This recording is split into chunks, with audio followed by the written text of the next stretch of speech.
and welcome to the Good Girl Confessional podcast. I'm your host, Sandy Lowres, and the award-winning Good Girl Confessional podcast is proudly brought to us by WB40, Women Beyond 40, a platform for women 40, 50, 60 and beyond who like to share their hard-won wisdom. We hear you and we're glad you're talking. You can check us out at wb40.com.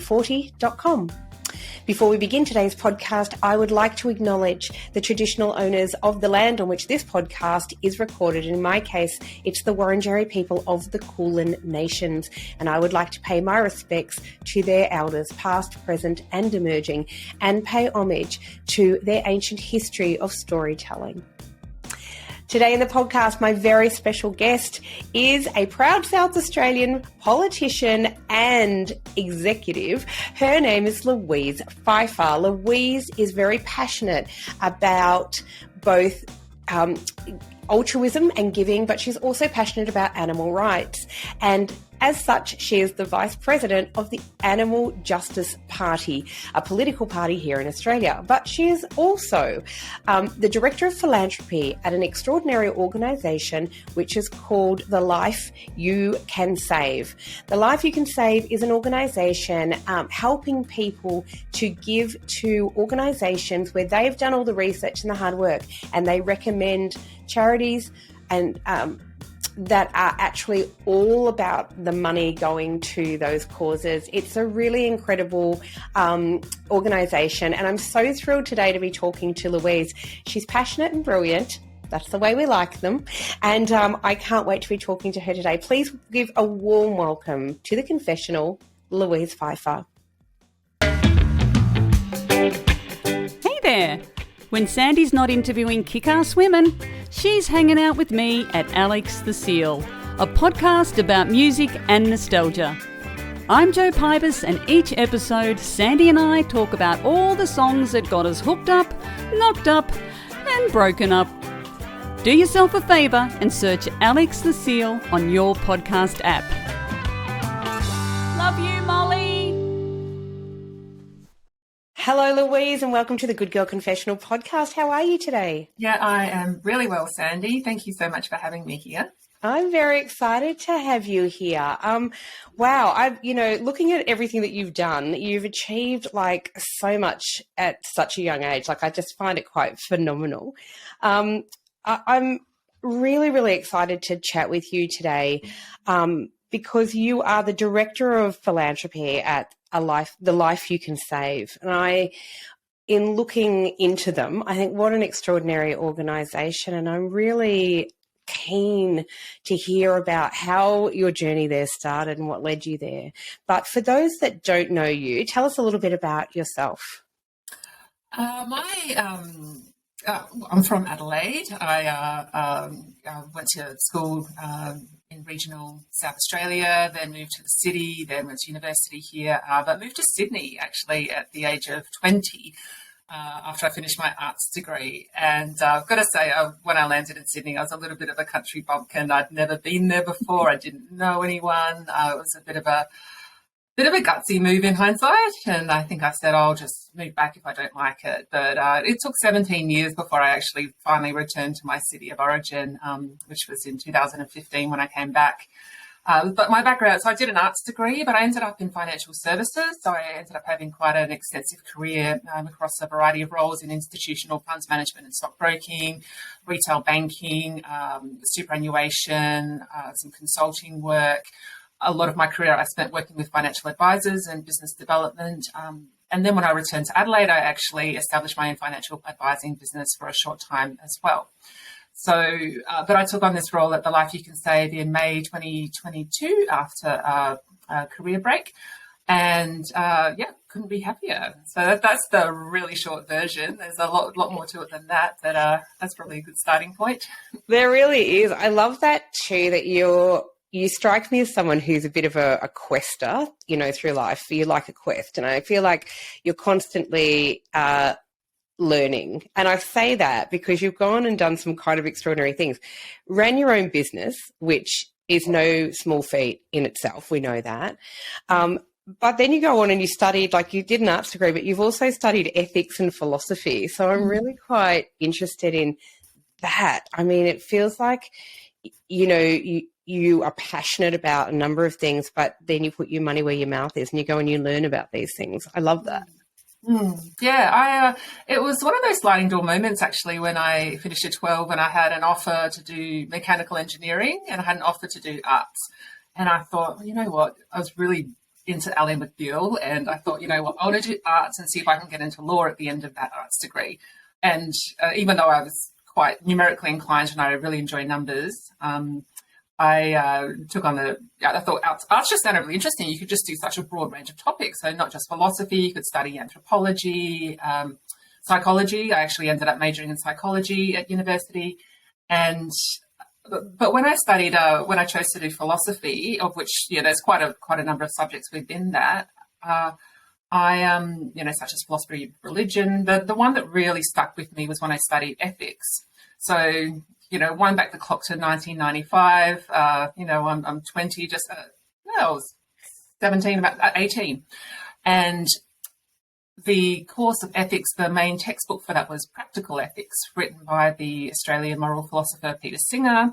And Practical Ethics covers a wide range of topics such as abortion, pornography, animal rights, morality and affluence, which is, kind of a precursor to where I've ended up in the end. But I just found it so fascinating. I was like, wow, so philosophy, I guess, taught me how to think. It gave me some frameworks, which, I kind of had from being brought up as a Christian and Lutheran, but it delved a bit deeper and took, I guess, the religious component out of it. And it's like, well, if I want to live an ethical life, then how do I actually do that? And why would I want to do it at all? And the case was just laid out in such a straightforward manner. I found that Peter Singer has an extraordinary way of explaining concepts, bit by bit, takes you along the journey. And at the end you go, I think I need to change something in my life so that I'm living in accordance with my values. And it compelled me into action. So at that point in time, so this was in 1995, after I studied animal rights, I became a vegetarian then. And what I hadn't understood until that point is that how much animals actually suffer, so in the factory farming system. And he explains it in a matter-of-fact way, like it's not emotional, it's just, these are the conditions that animals live in, and this is getting worse. 100 years ago, factory farming didn't exist. And I went, oh, okay, I don't like that. I always got an affinity with animals like most people did. When I grew up in Murray Bridge, we had chickens out the back. And I was the only one in my family that would be able to go up to the chickens and pick them up, like the chickens would run away from everyone else. But, I always had this affinity. And I also was always struck when we drove from Murray Bridge to Adelaide, which is about an hour away from each other, and there'd be, sheep on trucks, being transported for either live export or to abattoirs. And, on those hot days, I was, little Louise is looking out the window of the car in the back seat, looking up at these sheep that are crammed in on those hot days. And I just didn't feel right at all. But it wasn't until I studied not just Practical Ethics as the main textbook, but on the reading list was Animal Liberation, that I guess fully understood their suffering and decided I didn't want to take part in, eating land animals anymore. And so I became a vegetarian, much to the disruption of the family and family gatherings. But I was determined to do what felt right for me after learning about that. In fact, I've actually got down here at the back here will be my copy of Animal Liberation from 1995, which I'm intending to get Peter Singer to sign when I see him next, actually. I love that passion. I think what was really fascinating to me is one thing that I read about you was that motherhood made such an impact on you. Obviously, motherhood makes an impact on us, but for you having a child and suddenly becoming a mum actually made you think about, as you said, animal rights in a very different way again. Tell me about that, a little bit about that.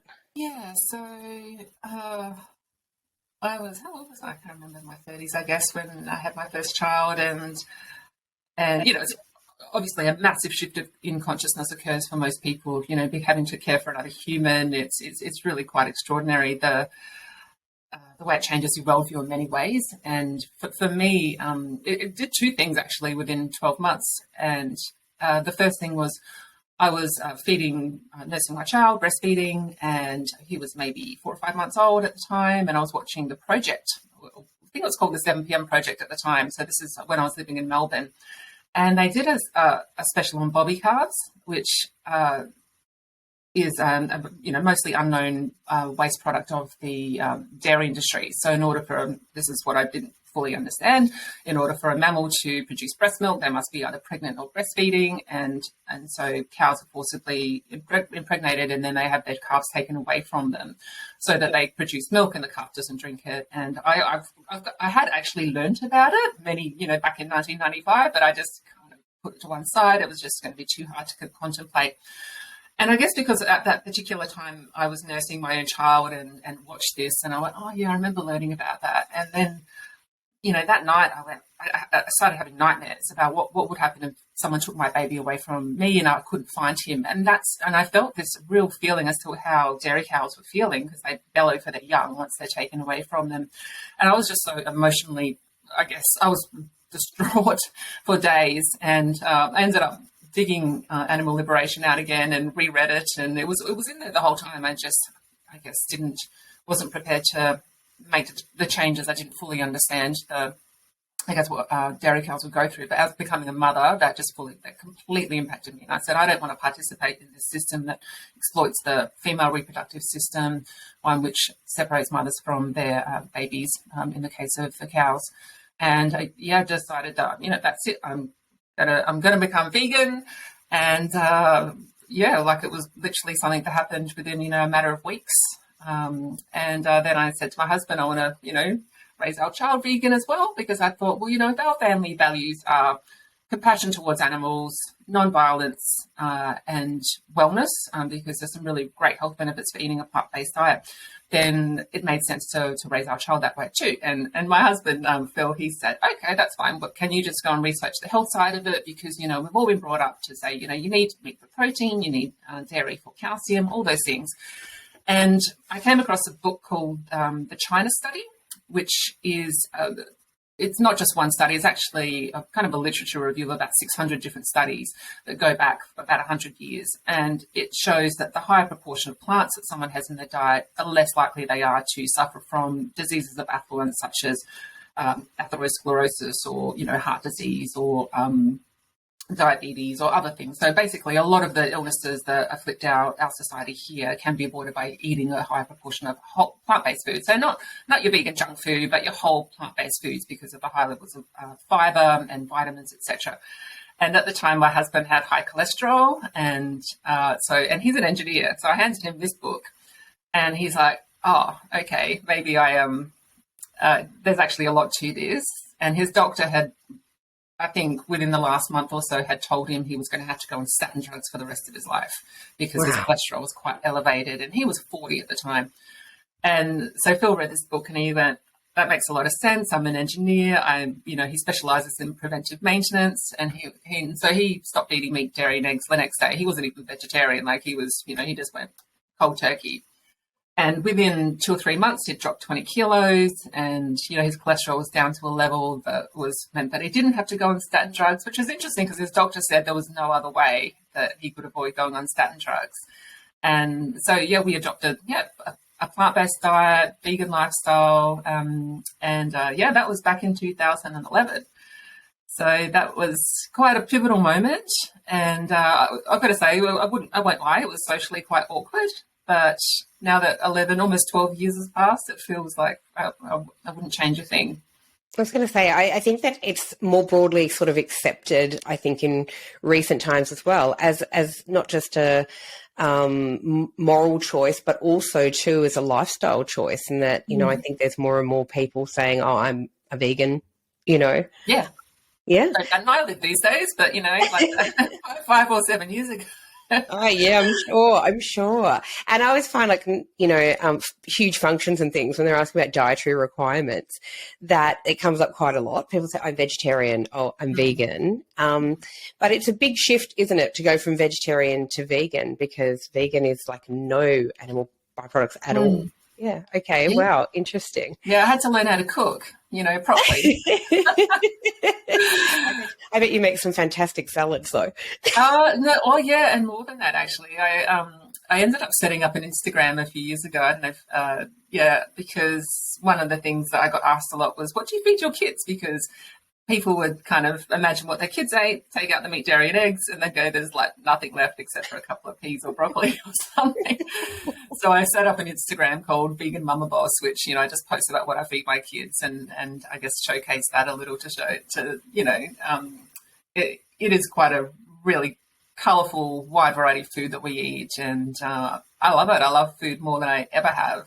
I didn't realise what a small, I guess, variety of meals I ate before I went vegan. And like I said, haven't regretted a moment. I suppose you have to really consciously think about it.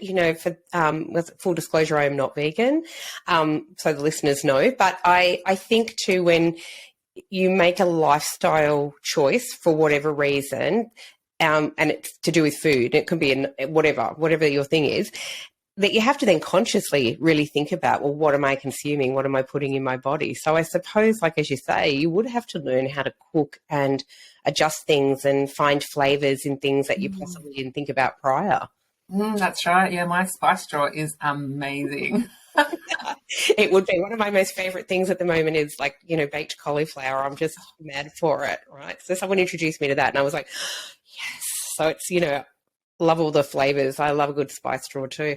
I've fallen in love recently with a chef in America who her restaurant's called Mama Dutt, I think it is, and totally vegan, but she's obviously from an Asian background and then went, how am I going to translate this into vegan food? And she's just like, I saw her on a show on Netflix. I'm madly in love with her now because I just love her personality, but also these incredible dishes. And people line up all the way down the block at this place to try and taste this food. And people who are not vegan or vegetarian who have just fallen in love with the food. The food's so amazing. So I haven't come across that chef. I will have to look them up.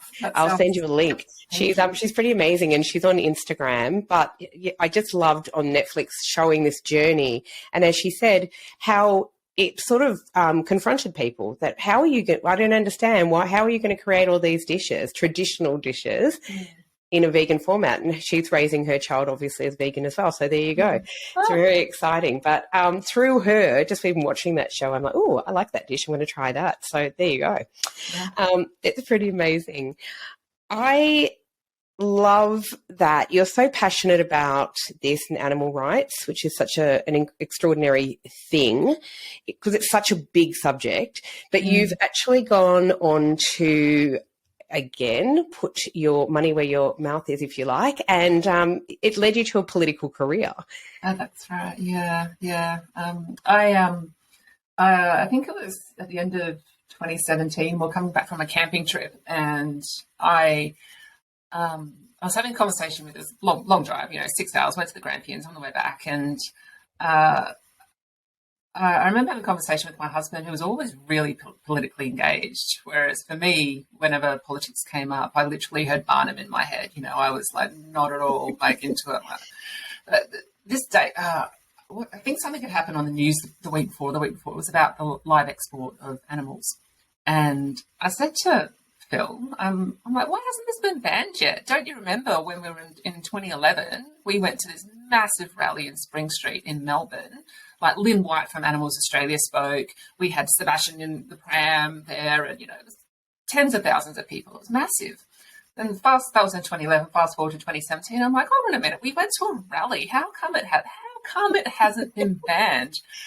And so he very patiently explained to me, there's a range of reasons it hasn't been banned. It's a big industry. There needs to be the political will and all these things. And well, that's not okay. I'm not okay with that.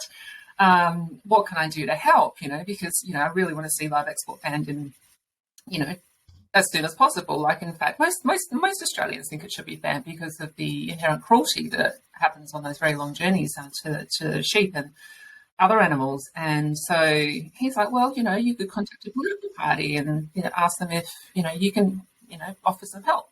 I had a lot of skills. I completed while I was in Melbourne a Master of Business Administration, specialising in marketing, negotiations, other things. And so, I had a set of skills. And I'm like, okay, well, I thought, well, who should I talk to? I looked at the policies of the Greens, and that they've got a ban live export policy, which is great, and they've got a lot of other great policies. But the one thing that was missing from what they offered was they didn't have a policy fully recognising animal agriculture's impact on the environment. And that's something also that I'm very passionate about. 2 young kids, climate change, we should be doing as much as we can to, halt and reverse the way the world's going. And the fact that they were talking about literally the cow in the room, like that really, I didn't like that. I didn't want to have to go into a party and then have to agitate to try and change the policies. So I came across the Animal Justice Party, very small party, political party. I think only one MP elected at the time, member of Parliament at the time, Mark Pearson in New South Wales.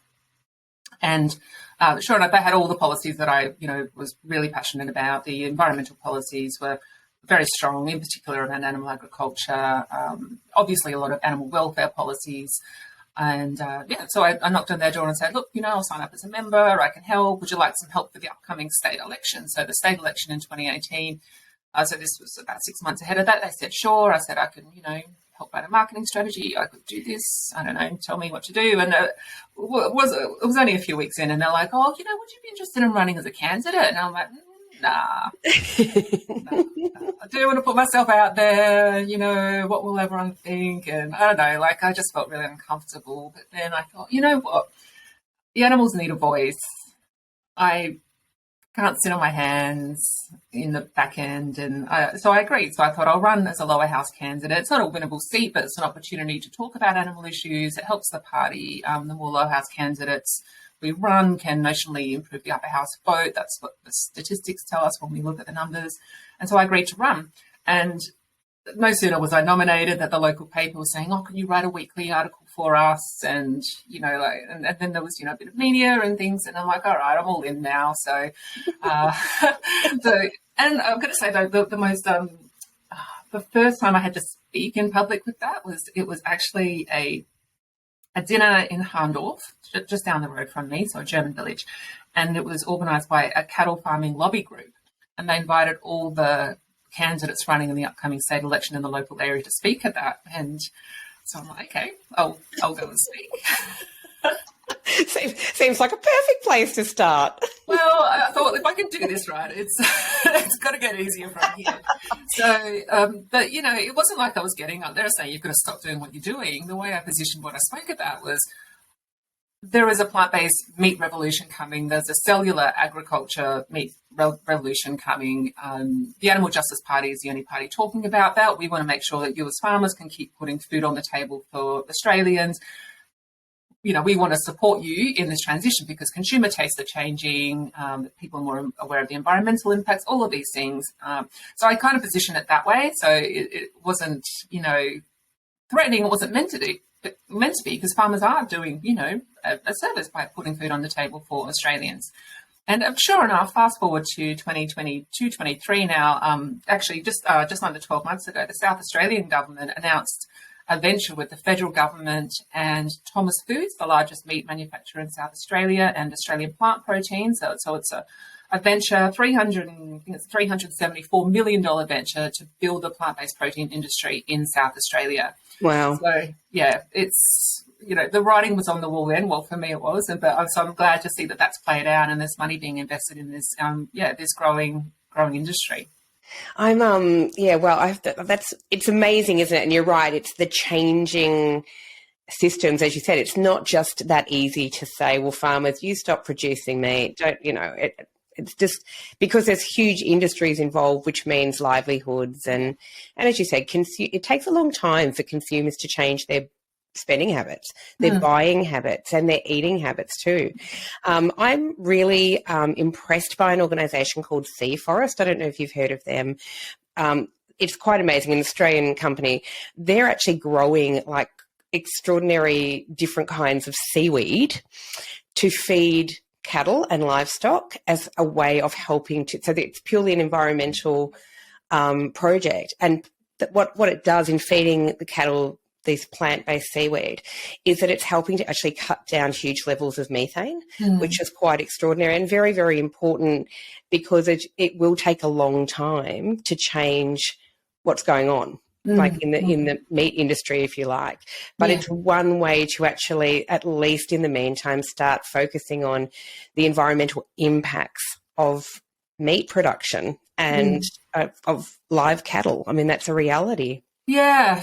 I mean, it's good to see these kinds of innovations to help stem, I guess, some of the issues, particularly around methane, while other things are being addressed as well. I guess one of the other big issues with cattle, in particular in Queensland, is land clearing. And the land clearing leads to biodiversity loss, among other things. And that's, there's 6 million cattle, stomping around up in the Great Barrier Reef catchment, which is causing all kinds of flow-on impacts as well.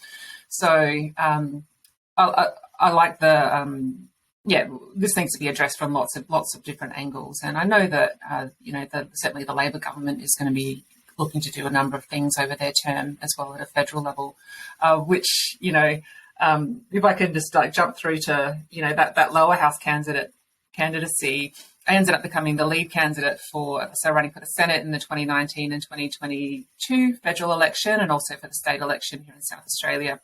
And so when I said I was all in, I really am all in. I'm also now the vice president of the Animal Justice Party. So it's been quite a journey. And for someone that knew nothing about politics, I found it really fascinating because I've been very heavily involved in the negotiations with the other parties ahead of the elections.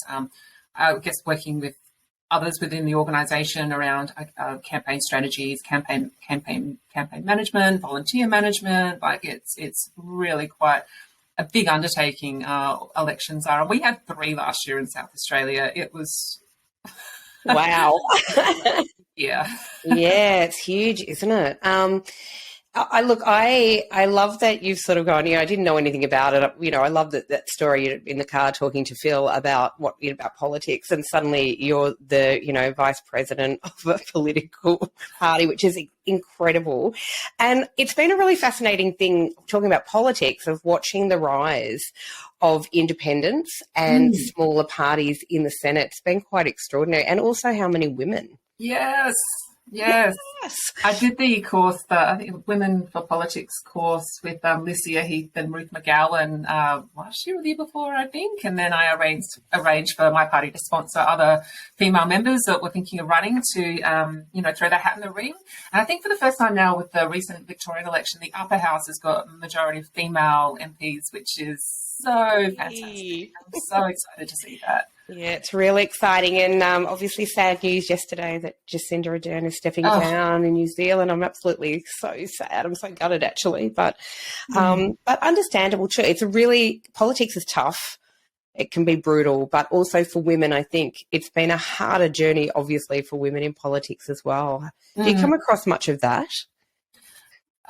Yeah, definitely. I mean, one of our MPs in New South Wales, Emma Hurst, just talked about, just some of the little things that make it hard. I guess not just the fact that it's in general brutal. You're constantly trying to, fight for either amendments or to get policies up or those kinds of things while managing so many different interests. But it's things like she said that the temperature in chambers is set to 16 degrees because that's the perfect temperature for men to wear a, suit, tie and suit jacket, a jacket. Of course it is. And so it's just things like that where the actual infrastructure is not designed for women. And in fact, they only put in toilets for women something like 60 years ago, something like that. It's, just insane, isn't it? And when you talk about that, I was thinking about temperature, but you think about, I'm perimenopausal. So, the idea of sitting in rooms that are set for men is like to where the temperature is set for men is infuriating, but also for women who are pregnant and women in general, quite frankly. Our body temperature is completely different from that of men.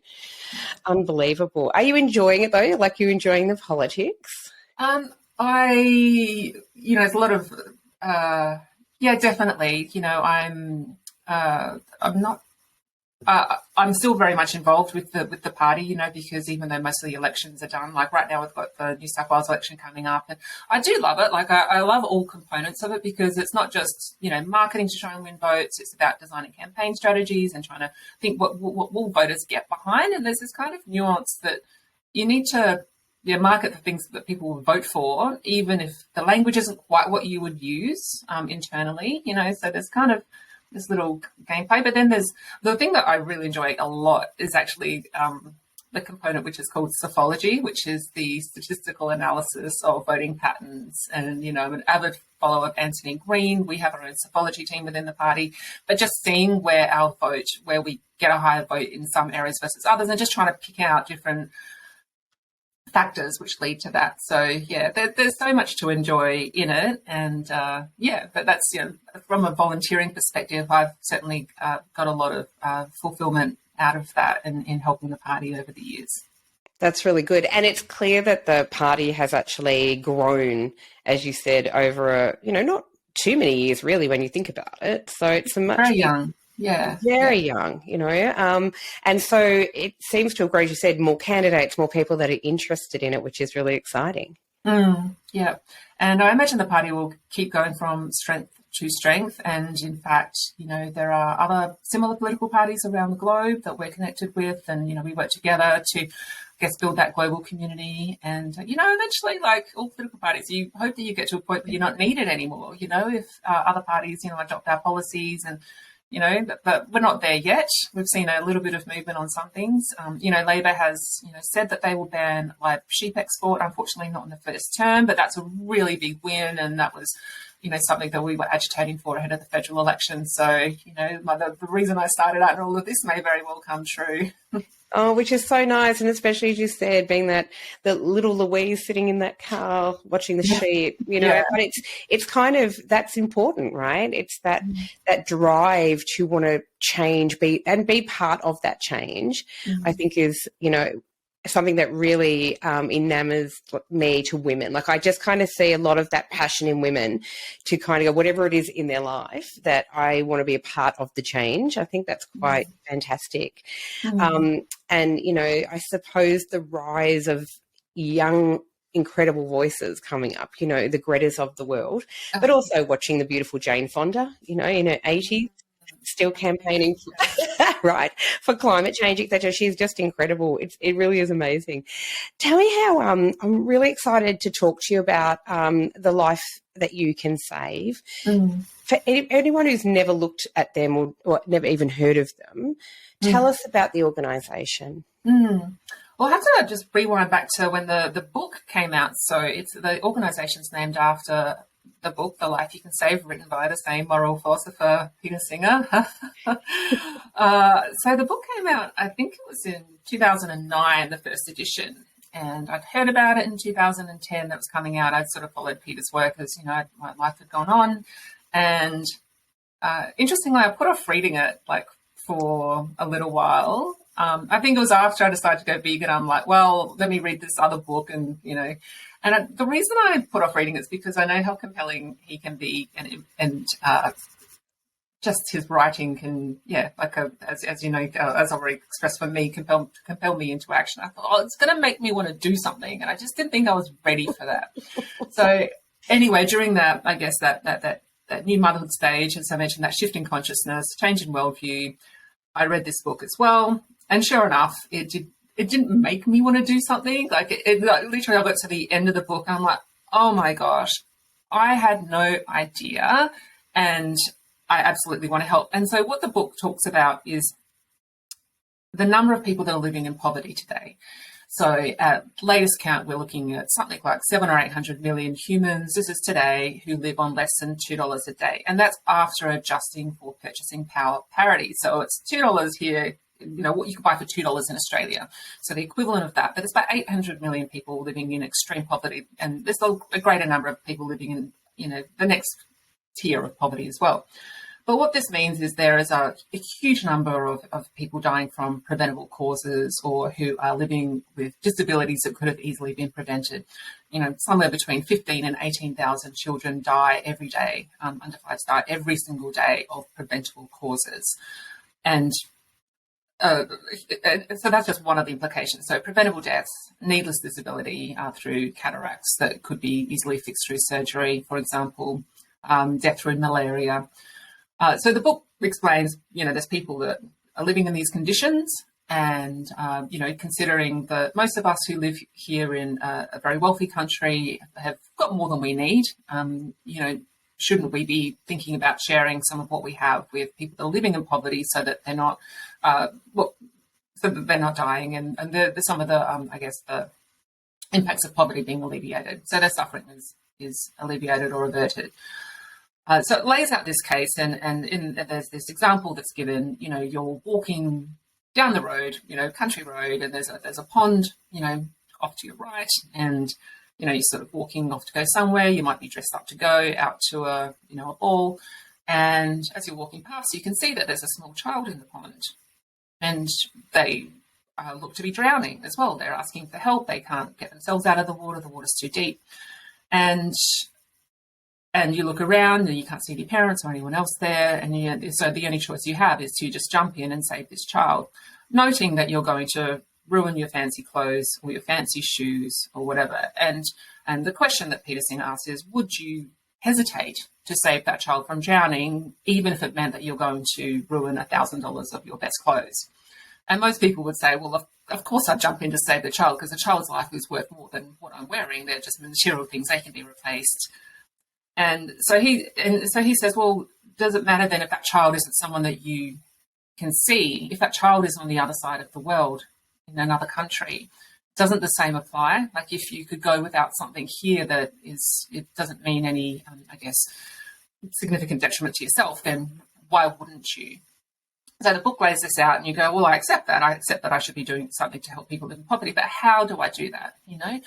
Well, if I give to charity, how do I know it's going to help someone in poverty? How can I be confident that my donation will help improve someone's life or save their life? And so the book goes into detail about the different charity evaluation organisations that have come up over the years, and talks about their research and how there are some really, really high impact charities that you can give to and be very confident about that your donation is going to do a lot of good.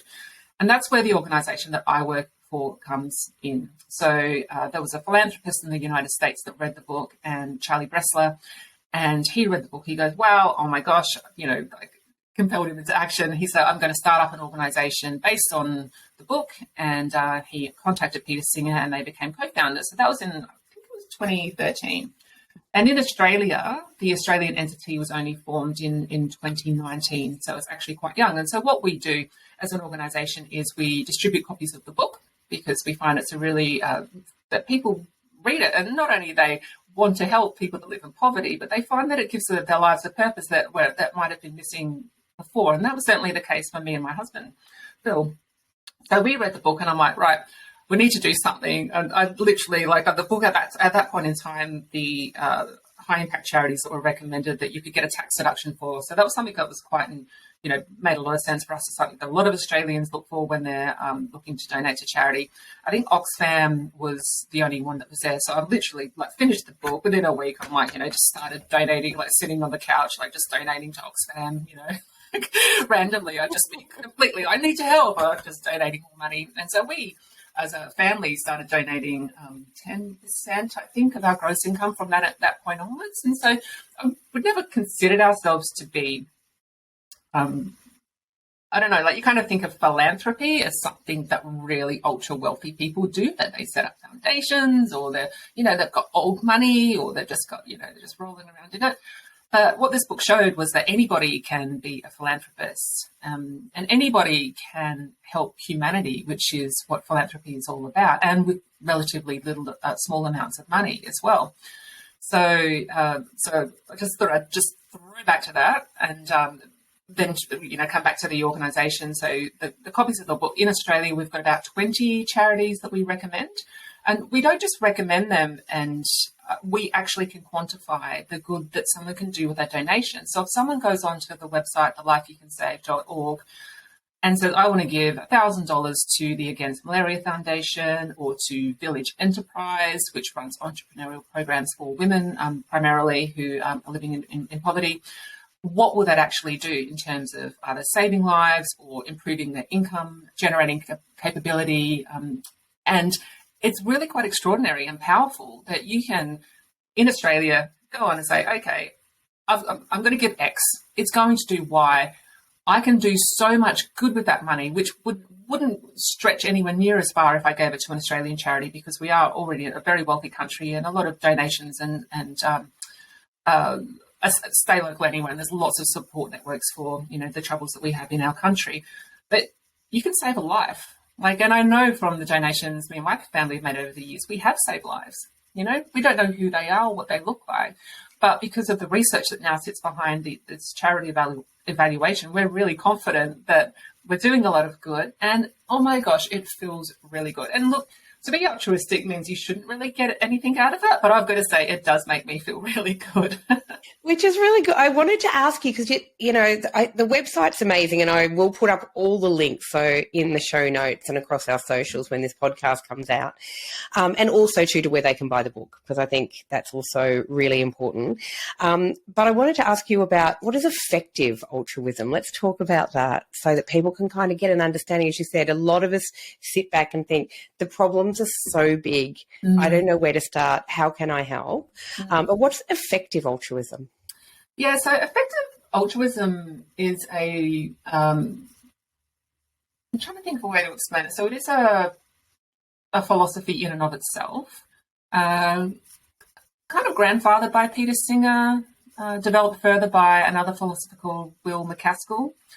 And at its core, it's about, okay, I want to do some form of good in the world. How do I deploy the resources that I have, whether they're volunteering resources, human resources in terms of my skills and capabilities, or financial resources, so that they can do the most good? And the way the effective altruism community works is that they use, and we use some part of that community as well, science and reason and evidence to support the decisions that we make. And we're constantly reviewing and going, okay, is this the best use of my career capital? Is this the best use of my donation? Can I do better? And really just trying to leverage everything we have to have the greatest impact for the good of the world. So great. The reason I wanted to ask that as well is because you touched on something, and I think it's really important. While not everyone may have the capability to donate financially, there's lots of other ways that people can help in the world, and volunteering, as you say, is one of them. I guess I want to stress to people that, that you don't have to put your hand in your pocket necessarily. If you can, it's the most important thing, obviously, because let's face it, money saves lives. But people can volunteer too, right? Yeah, definitely. And also, there are lots of volunteering opportunities in different organisations, and so I guess it depends on what you care about. And yeah, there are opportunities for anyone to volunteer, whether in a professional capacity or just hands-on deck kind of work. But the other aspect to the effective altruism is looking at the skills that you have and working out whether or not there's another way you could use those skills to do good, or to address, I guess, one of a global priority or some kind of a pressing issue that the world is facing. So, for example, there's a number of roles at the moment in AI risk, so artificial intelligence risk. So there might be people that go, there's a lot of information on the 80,000 Hours website. Actually, I should mention that, call that out. So this is all about career capital. So 80,000 Hours, it does heaps of research as to, what are the world's most pressing problems and how can people use their skills and where are the gaps, because sometimes there might be no gaps. There might be, this is a problem, but lots of people are already attending to that. So it's not a neglected problem. So that's the other component to effective altruism. It's actually around what's something that's neglected. So if you've got, everyone working on the same problem, then you adding your set of hands or your skills, so that might not make any kind of marginal difference. But if there's a problem that is neglected that you can use some of your career capital or volunteer skills for, then you can have a higher impact than something that is already quite well either funded or well resourced. Yeah, that makes total sense. And I guess that, there seems to be a lot of, and how do I put this without offending anyone, but there are some sexy charities out there, as in, they get a lot of publicity, there's a lot of money behind them, there's a lot of advertising, and so a lot of people tend to kind of go in that direction. One thing I really liked about the life that you can save in the website was looking at things like, and it's all listed so people can go into different areas. But I loved that there were charities that help, what is it called? Help Women and Children's Fund. I think that's quite extraordinary. And there's lots of different ones. Create Economic Opportunity Fund, another amazing one. Tackle Climate Change. So I think what I love about the site too, and what you guys do, is that you take the guesswork out. I think it says on the site, not all charities are created equally, but you guys go and do the hard work. You do all the research into these and then say, these are the charities we believe work, and you can create change in that way. So that's a really important thing as well. And importantly, for those that are looking at the numbers, donating to the Life You Can Save in Australia, in order to donate to one of our recommended charities, you get a full tax deduction.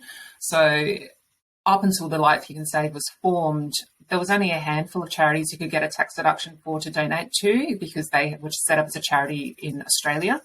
But because we're a public benevolent institution here focused on alleviating poverty, all the charities we recommend, when someone says, I want to donate to them, through us, we on-grant it at 100%. We don't take a cut or anything like that, but the donor gets a full tax deduction as well.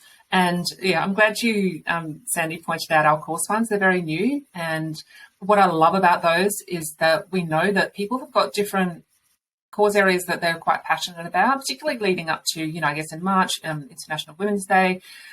The Women and Girls Course Fund, we're already seeing a lot of people that are donating to that with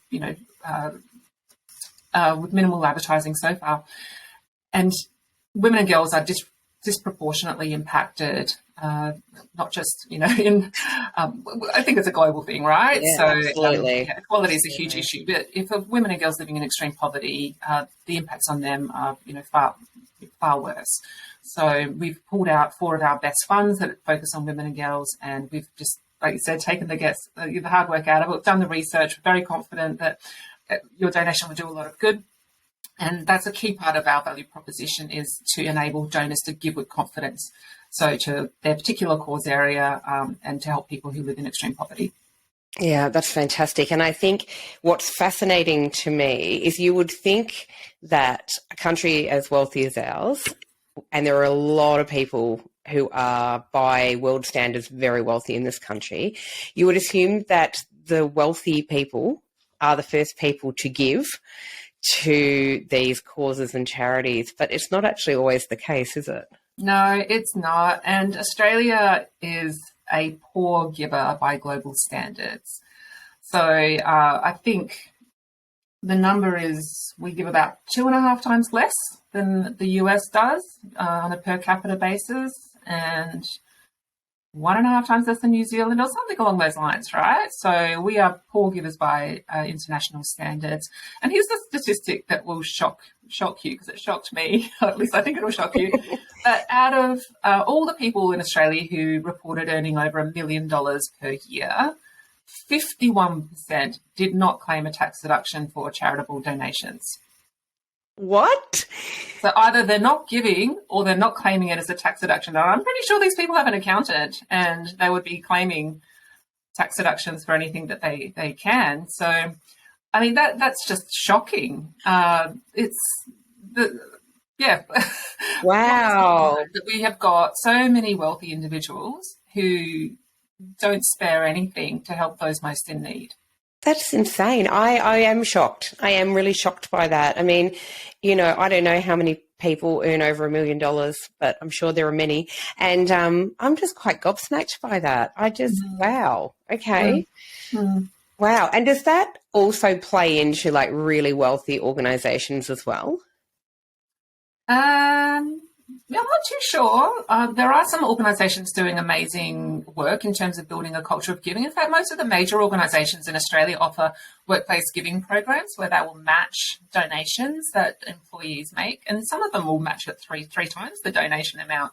But when I worked at AMP, I think it was, at the time, it was $1,000. So you could donate $1,000, they would match it $1,000, and you could donate to any charity that a tax deduction could, one that had CGR status, which is a technical term to say that a tax deduction was the donation, you could get a tax deduction for that particular one. So I think most of the larger organisations, especially those with brands, they take giving and giving back really seriously, and they've got lots of different programs to do their part towards contributing towards sustainable development goals or other things like that. So no, this is an individual thing, and there are actually there's a few people in Australia trying to help shift that culture of giving as well. So it's known as a problem throughout the philanthropy community, and there are people working on it, but cultural change is really hard. Like in the United States, like if you went to a dinner party, it's almost, this is what I've heard, by the way, from people that used to live in the States and they've moved back here, you're expected to talk about who you're donating to and why. Wow. Whereas in Australia, no one talks about it. It's just not done. And it's probably not done here because, as you say, there's a huge amount of people who are not giving anything. And so therefore, why would one be talking about it, I guess? Talk about property prices instead, hey? Right. That's what we do in Australia. You know, it's so true. And I think it's quite fascinating. Yeah, because then I meet lots of people.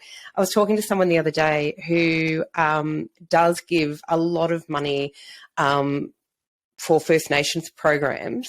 That person was not a wealthy person by any stretch of the imagination. So I always find it quite interesting that that's a whole philosophy as well, I'm guessing, about, you know, why people give and why they don't. And something, no doubt, that people in philanthropy groups or, you know, industries must look at, I'm guessing.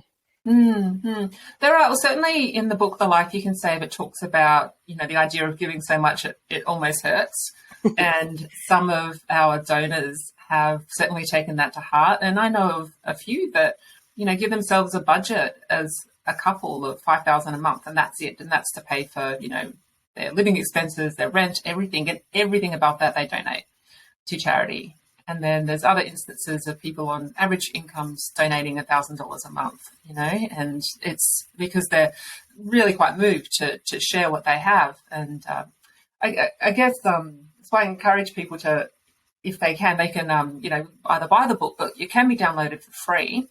And we have a book which is narrated by celebrities such as Stephen Fry and Paul Simon and Kristen Bell, and they each read out a chapter. So that makes a quite interesting listen as well.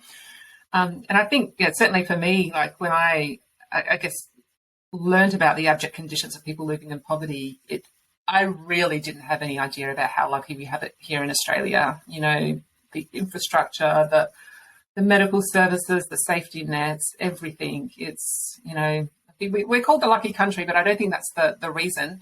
I think it's that was had something to do with our resources. But I was kind of very unaware of my own privilege until I read this. The other thing we've got on our website is a calculator, which is you can plug in how much you earn, and it will tell you like where you sit by global standards. And even the person on the lowest income in Australia is still going to be in the top 10% of global earners. And that's a really startling number as well. Like yeah. And stuff that we really take for granted. I remember like a number of years ago being in India and really being hit over the head quite quickly that the level of poverty in some countries, like we have poverty in Australia, and I don't want to dismiss that, and I certainly don't want to downplay that either. There are people genuinely living in poverty here. Yeah. A lot of people, sadly, they shouldn't be. But when you go overseas, you see a very different level of poverty, and that is because they don't have those safety nets. There is no Medicare. There's no welfare system set up. And there are people, as you say, there are children dying all over the world because they don't have those things in place. But it's really fascinating to me, and I'm sure it is to you too, how people in Australia still bitch about our lives and bitch about Medicare and bitch about a number of things in our hospital system. And I think, wow, maybe just go overseas for a little while and see how lucky we really are. Yeah, it is. So it is really hard to imagine what it's like living in public. Like if you, I mean, I had the fortune, I guess, to I visited Zimbabwe quite a number of years ago and did witness, you know, some of this as well, and it truly is quite shocking. Like, it is. Yeah. Yeah, 100%. And I think it does just kind of bring home, and not everyone is privileged enough to ever go somewhere or travel, and I understand that too. I do think that it's such an eye-opener.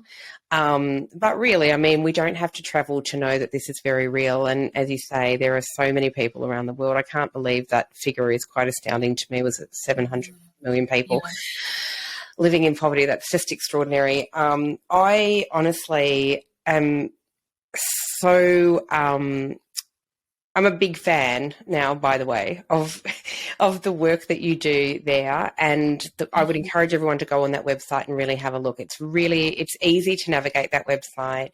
It's all there for you, as you say. The calculator to figure out where you sit in the world is kind of really fascinating, and a really good reminder of how much privilege we really do have, and a responsibility with privilege is to, I believe, help others where we can. Yeah. So that's really important.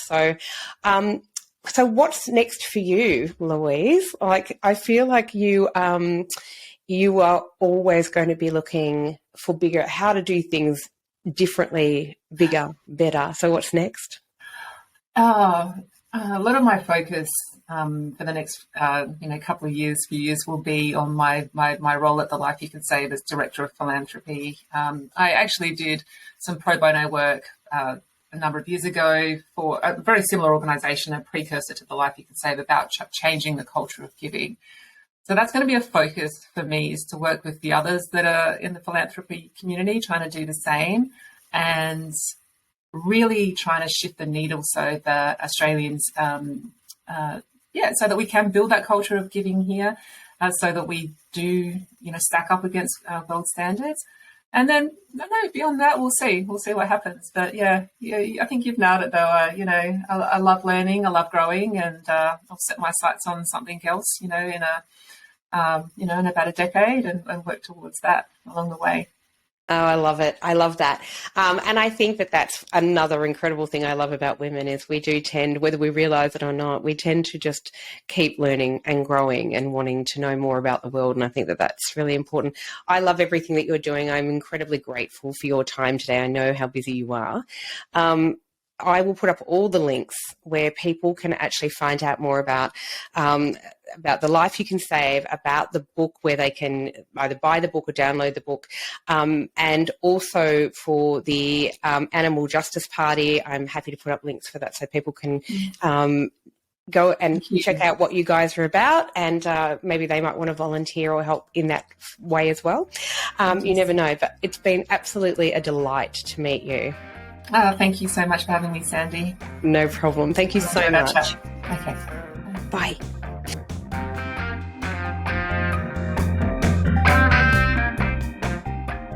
Thanks for listening to the Good Girl Confessional podcast. The Good Girl Confessional podcast is brought to you by WB40, Women Beyond 40 magazine, available now at wb40.com. The Good Girl Confessional podcast is available on Apple Podcasts, Spotify, and wherever you listen to quality podcasts. We're also now available on YouTube. We chat with really interesting women about their hard-won wisdom, but it really helps us if you can subscribe, like, and share the podcast. Thanks so much for your support. Bye for now.